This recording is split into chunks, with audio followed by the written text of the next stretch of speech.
கல்யாணராமன் அப்படின்னு சொல்லி ஒரு படம் வந்திருந்தது. அது திலீப், நவ்யா நாயர் அவங்க நடிச்சிருந்திருப்பாங்க. அந்த படம் பண்ணலாம் அப்படின்னு தான் சொல்லி டிசைட் பண்ணி அவருக்கு படம் காட்டினா அவருக்கு படம் ரொம்ப பிடிச்சிருந்தது. ஃபேமிலியாக எல்லாருமே வந்து பார்த்தாங்க. பார்த்துட்டு படம் நல்லாயிருக்கு, இதை பண்ணிடலாம் அப்படின்னு சொல்லி பண்ணிகிட்ருந்தோம். பேசிகிட்டு இருந்தோம். அது இந்த படம் நடக்கிறதுக்கு ஒரு 9 மாதத்துக்கு முன்னாடி அந்த பேச்சுவார்த்தைகள் போயிட்டு இருந்தது. பேச்சுவார்த்தை போயிட்டு இருக்கும்போது வந்து நீங்கள் என்னென்ன பண்ண போகிறீங்க அப்படின்னு சொல்லி என்கிட்ட அவர் கேட்டிருந்தார். உங்களுக்கு ஃபஸ்ட்டு படமாக என்ன பண்ண போகிறீங்கன்னா, நான் அப்போ வந்து தான் இந்த மதுரை படத்தோட கதையை அவர்கிட்ட நான் சொன்னேன். ஆனால் அது சூப்பராக இருக்கேண்ணா, இதை நம்மளே பண்ணிடலாமே அப்படின்னு சொல்லி சொன்னார்.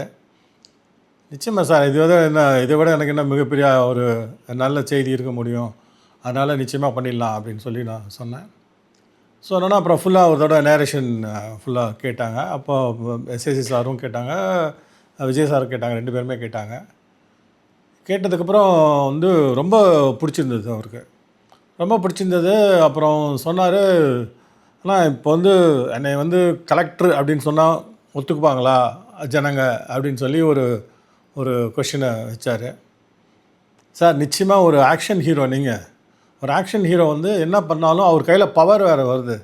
ஸோ அந்த கையில் பவர் இருக்கும்போது நிச்சயமாக வந்து அது ஜனங்க ஏற்றுப்பாங்க. 2வது ஒரு மோட்டிவேஷனாகவும் இருக்கும் இது எல்லாருக்கும்.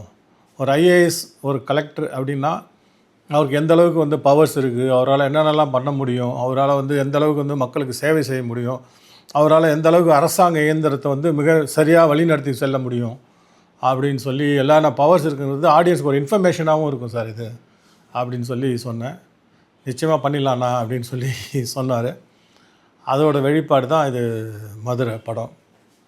ரொம்ப பக்கா ஒரு பியூராக ஒரு கமர்ஷியலும் இதுவும் மிக்ஸ் பண்ணி ஒரு சோஷியல் காஸும் மிக்ஸ் பண்ணி பண்ணியிருந்தோம்.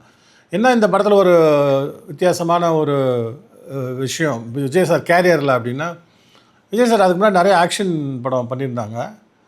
ஆனால் அது எல்லாமே வந்து ஒரு குடும்பத்துக்காக வேண்டி, ஒரு லவ்வுக்காக வேண்டி, அந்த மாதிரி ஒரு பர்சனல் கான்ஃப்ளிக்ட் அந்த மாதிரி தான் இருந்திருக்கும். ஆனால் இதில் வந்து ஒரு சோஷியல் காசுக்காக வேண்டி, ஒரு பொது நலனுக்காக வேண்டி வந்து போராடுற மாதிரி ஒரு கேரக்டர். விஜய் சார் மிகப்பெரிய ஆக்ஷன் ஹீரோ தான் நான் படம் பண்ணும்போது. ஆனால் அப்போ அது வரைக்கும் என்ன மாதிரி ஸ்கிரிப்ட்ஸ் இருந்ததுன்னா வந்து அவருக்கு வந்து ஒரு பர்சனல் ஃபேமிலிக்காக ஆக்ஷனு, அப்புறம் ஒரு லவ்வுக்காக ஆக்ஷனு, அப்புறம் இந்த மாதிரி ஒரு ஆங்கிரி யங் மேன் மாதிரி ஒரு டோட்டலாக அவரை சுற்றி நடக்கிற விஷயங்களுக்கு வந்து எதிர்த்து கேள்வி கேட்குற மாதிரியான ஒரு கேரக்டர்ஸ் தான் இருந்தது. ஆனால் முதல்ல வந்து ஒரு சோஷியல் காசுக்காக வேண்டி, ஒரு பொது நலனுக்காக, அதே சமயத்தில் வந்து கையில் பவர்ஸ் இருக்குது. அந்த பொது நலனுக்காக வேண்டி எதிர்த்து கேள்வி கேட்குறதுக்கான பவர்ஸ் கையில் இருக்குது. அப்படிப்பட்ட ஒரு இளைஞனுக்கு ஒரு இப்போ ஒரு கலெக்டர் போஸ்ட் கிடச்சிச்சின்னா எந்த அளவுக்கு அதை வந்து ஒரு எஃபிஷியண்ட்டாக வந்து மக்களுக்கு சேவை செய்ய முடியும் அப்படிங்கிறத வந்து இந்த படத்தில் காட்டியிருந்தோம். அது ரொம்ப மிக ஒரு நல்ல விஷயமா போய் மக்கள்கிட்ட அது ரீச் ஆகிடுச்சு. இதோட வீச்சு எந்த மாதிரி இருக்குன்னா, அதுக்கப்புறமா நான் சந்தித்த சில ஐஏஎஸ் ஆஃபீஸர்ஸு, இப்போ ஒரு ரீசெண்டாக நான் சந்தித்த சில ஐஏஎஸ் ஆஃபீஸர் கூட வந்து, சார் நாங்கள் அந்த மதுரை படம் பார்த்து தான் சார் ஐஏஎஸ் ஆகணும்னு ஆசைப்பட்டோம் அப்படின்னு சொல்லி சொன்னாங்க. அது எனக்கு ரொம்ப பெருமையாகவும் இருந்தது. அதே சமயத்தில் வந்து இந்த எல்லா கிரெடிட்ஸும் வந்து விஜய் சாருக்கு தான் போய் சேரும். ஏன்னா அது அந்தளவுக்கு அதை வந்து மிக துல்லியமாகவும் மிக ஒரு பர்ஃபெக்டாகவும் கொண்டு போய் வந்து அந்த கேரக்டரை மக்கள்கிட்ட கொண்டு போய் சேர்த்துருப்பார். It's a good experience. It's pure commercial and அதே சமயத்தில் வந்துட்டு ஒரு சோஷியல் காஸ் அந்த மாதிரி இருந்தது. ஒரு முக்கியமான காசு அது. கலப்படம்ங்கிறது வந்து ஒரு மிக கொடூரமான ஒரு விஷயம். எல்லாருடைய ஆரோக்கியத்தையும் டைரெக்டாக பாதிக்கக்கூடிய விஷயம், எல்லோரும் உயிரையும் பாதிக்கக்கூடிய விஷயம். அந்த விஷயத்தை எதிர்த்து போராடுறாரு அப்படிங்கிறது வந்து ரொம்ப அந்த பாயிண்ட்டு ரொம்ப நல்ல விதமாக ஆடியன்ஸை போய் ரீச் ஆனதுனால படம் மிகப்பெரிய சக்ஸஸ் ஆச்சு. கையில் ஒரு ஸ்டைல் ஒன்று ஃபாலோ பண்ணியிருப்போம். அதில் கையில் ஒரு ஃபோனை இருக்கும். அந்த ஃபோனை அப்படியே கையில் அப்படி உதறி எடுப்பார், அது கைக்கு வரும், எடுத்து பேசுவார். அந்த மாதிரி ஒரு ஸ்டைல் ஒன்று பண்ணியிருப்பார். அது அவர் சொன்னது தான். அவருக்கு சொன்னதான் அது. ஆக்சுவலாக அதை ப்ராக்டிஸ் பண்ணி பயங்கரமாக பண்ணியிருப்பார். ஒவ்வொரு தடவையும் அது பண்ணும்போது எங்களுக்கே வந்து செட்டில் கிளாப் பண்ணணுன்னு தோணும். அந்தளவுக்கு வந்து ரொம்ப பயங்கர ஸ்டைலாகவும் அதே சமயத்தில் வந்து ஒரு ஆக்ரோஷமாகவும் பண்ணியிருப்பார். அது ரொம்ப ரசிக்கிற மாதிரி இருந்தது. நான் வந்து எத்தனையோ தடவை வந்து அந்த ஷாட்டு முடிஞ்சோன்னே கைத்தட்டியிருக்கோம், அந்த செட்டே கைத்தட்டும். அந்தளவுக்கு ஒரு நல்ல சூப்பரான ஒரு மேனரிசம் அதில் இருந்தது. வடிவேலும் விஜய் சாரும் ஒரு காம்பினேஷனு. அது காமெடி பயங்கரமாக வந்து ஒர்க் அவுட் ஆகிருக்கும். ஸோ பேசிக்காக நாட் ஓன்லி ஆக்ஷன் அப்படிங்கிறது மட்டும் இல்லாமல் லவ்வு, காமெடி, அப்புறம் ஒரு ஃபேமிலி, இது மாதிரி அது ஒரு மிக்சரான ஒரு படமாக இருந்ததுனால அது வந்து எல்லோரும் ரசிக்கிற மாதிரி இருந்தது. எங்களுக்குமே அது வந்து ரொம்ப ஸ்பாட்லேயே அவர் காமெடி பண்ணும்போது எங்களுக்கே பயங்கரமாக சிரிப்பு அடக்க முடியாத மாதிரி எத்தனையோ தடவை வந்து நானே கட் சொல்லிவிட்டு திருப்பியும் சாரி சார்னு சொல்லிட்டு திருப்பியும் ஒன் மோர் போயிருக்கோம்.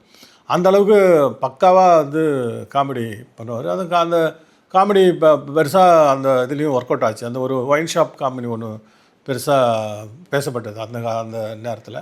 இப்போவும் எல்லா இடத்துலையும் பார்க்கும்போது வந்து அந்த ஒரு அவரோட அந்த பாடி லாங்குவேஜ் வந்து ரொம்ப ரொம்ப வித்தியாசமாகவும் ரொம்ப ரொம்ப புதுசாகவும் இருக்கும். இன்னமும் அதே மாதிரி தான் இன்னமும் அந்த சீனை பார்க்கும்போது அதே மாதிரியான ஒரு ஃபீல் தான் இருக்கும்.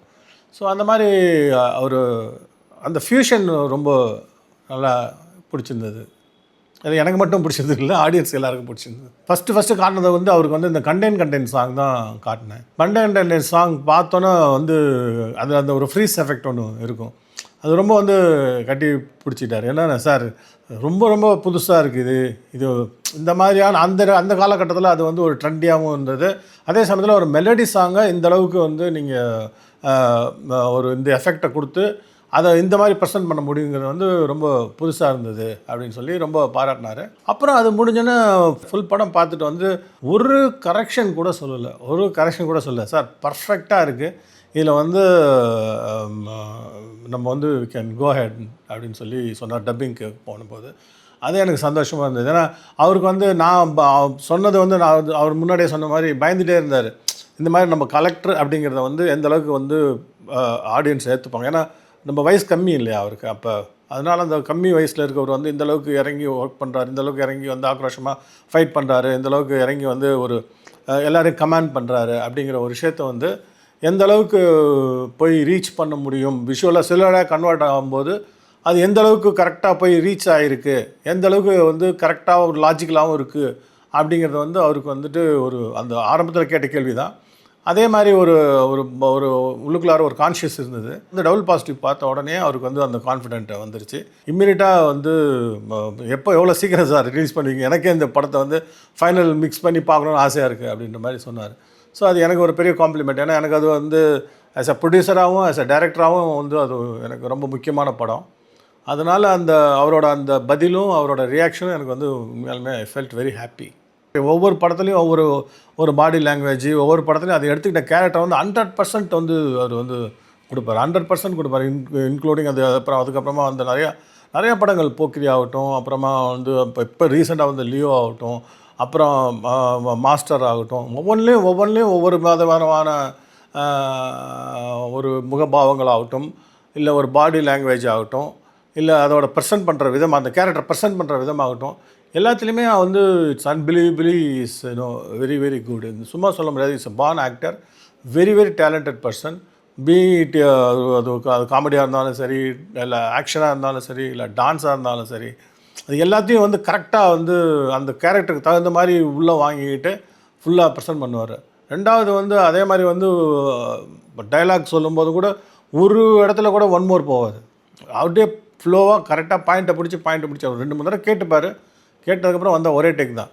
ஸோ அந்த மாதிரியான ஒரு ஆக்டர் அவர் எல்லா படங்களும் வந்து ரசிக்கிற மாதிரி இருக்கும். அவர் முதல்ல நான் வந்து ஒரு படத்தோட இயக்குனர், ஒரு படத்தோட தயாரிப்பாளர்னு சொல்றத விட நான் முதல்ல அவரோட ரசிகன், அப்புறம் தான் வந்து நான் மற்றதெல்லாமே.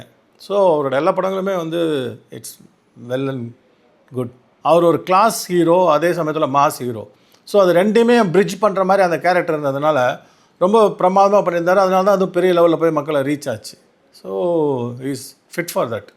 Be it any character. So அவரால் அதை பண்ணிட முடியும், அவரால் அந்த கேரக்டராக மாறிட முடியும். ஸோ அந்தளவுக்கு ஒரு பார்ன் ஆக்டர் தான் நான் சொன்னேன் இல்லையா, அந்த மாதிரி. So is a born actor. So டெஃபினட்டாக வந்து அவர் எந்த கேரக்டர் கொடுத்தாலும் அந்த கேரக்டராக மாறிடுவார். அதை வந்து மக்கள் வந்து ஈஸியாக ஸ்க்ரீனில் பார்க்கும்போது வந்து அவர் அந்த கேரக்டராக வந்து உருவப்படுத்திக்க முடியும். ஈஸியாக தேவர் கனெக்ட் ஒரு ஆடியன்ஸோட அவரோட ஈஸியாக கனெக்ட் ஆகிட முடியும். So it's a very great job he did. விஜய்ங்கிற ஒரு தனி மனிதனை தவிர வேறு யாராலையும் அதை வந்து சாதித்து காட்ட முடியாதுங்கிறது என்னோடய ஆழமான நம்பிக்கை. என்ன காரணம்னா வந்து அவர் வேறு ஒரு அரசியல் கட்சியிலையோ இல்லை வேறு ஒரு அரசியல் பின்புலத்துலேயோ இருந்து வரல. டைரெக்டாக வந்து நடிகராக இருந்தார், கட்சி ஆரம்பித்தார். ஃபஸ்ட்டு எலெக்ஷன்லேயே வந்து வின் பண்ணி நம்ம ஜனங்க சிஎம் ஆகிட்டார். அவர் சிஎம் ஆகிட்டார்னு நம்ம சொல்கிறத விட ஜனங்களோட நம்பிக்கையை பெற்றார் அப்படின்னு தான் சொல்லணும். ஜனங்களோட மக்களோட நம்பிக்கையை பெறதுங்கிறது வந்து அவ்வளோ சாதாரணமான விஷயம் கிடையாது. அவ்வளோ தூரம் ஒரு பரவலாக ஆல் ஓவர் தமிழ்நாடு ஒரு ஃபுல் அண்ட் ஃபுல் மக்கள் அத்தனை பேரும் ஒரே மாதிரியே அவர் மேலே நம்பிக்கை வச்சுருக்காங்க அப்படின்னா அது வந்து அது விஜய்ங்கிற ஒரு தனி மனிதனால் மட்டும்தான் அது சாத்தியம் எனக்கு தெரிஞ்சு. ஏன்னா இது ஒரு ஒரு ட்ராவல் வந்து அந்தளவுக்கு ஒரு ரொம்ப பவர்ஃபுல்லாகவும் ரொம்ப வந்து அதே சமயத்தில் வந்து எப்படி நம்ம வீட்டில் நம்ம அண்ணன் தம்பி இருப்பாங்க, நம்ம வீட்டில் ஒரு மாமா இருப்பார், அந்த மாதிரி எல்லாருமே அந்த மாதிரி ஒரு உருவப்படுத்திக்கக்கூடிய ஒரு நம்பிக்கையை எல்லார் மனசுலையும் விதைச்சிருக்காருங்கிறது வந்து உண்மையாலுமே வந்து பெரிய விஷயம். அந்த பெரிய விஷயத்தை வந்து நான் வந்து ரொம்ப ஆச்சரியமாகவும் அண்ணாந்து பார்க்குறேன். ரொம்ப அதுக்கு ஆனால் விஜய் சார் வந்து அதுக்கு டிசர்வ் இட். அதுக்கு தகுதியான மனிதர் தான் அவர். ஏன்னா நிச்சயமாக வந்து அவருக்குன்னு தனிப்பட்ட ஒரு வெறுப்புகளை தாண்டி பொது நலன் சார்ந்து நிறையா அவர் இருக்கிறதுனால நிச்சயமாக வந்து இந்த நம்பிக்கை வந்து அந்த நம்பிக்கைக்கு உரியவர் தான் அவர். So he deserve it that CM post. So டெஃபினட்டாக எனக்கு வந்து ரொம்ப சந்தோஷம். ஏன்னா ஒரு சரியான மனிதர் கையில் ஒரு சரியான பதவி கிடச்சிருக்கு. அதனால் எல்லாமே நல்லதாக நடக்குங்கிற ஒரு நம்பிக்கை இருக்குது. தமிழக மக்கள் படுற சந்தோஷத்தில் நானும் பங்கு எடுத்துக்கிறேன். அது எந்தளவுக்கு தமிழக மக்கள் வந்து விஜய் சார் சிஎம் ஆனோன்னா சந்தோஷப்பட்டாங்களோ அதே சந்தோஷம் தான் எனக்கும் இருக்குது. நிச்சயமாக அவர் வந்து இன்னும் மென்மேலும் ஒரு மக்களுக்கு இப்போ சேவை செஞ்சிட்ருக்காரு. இதே சேவை வந்து தொடர என்னுடைய மனமார்ந்த நல்வாழ்த்துக்கள்.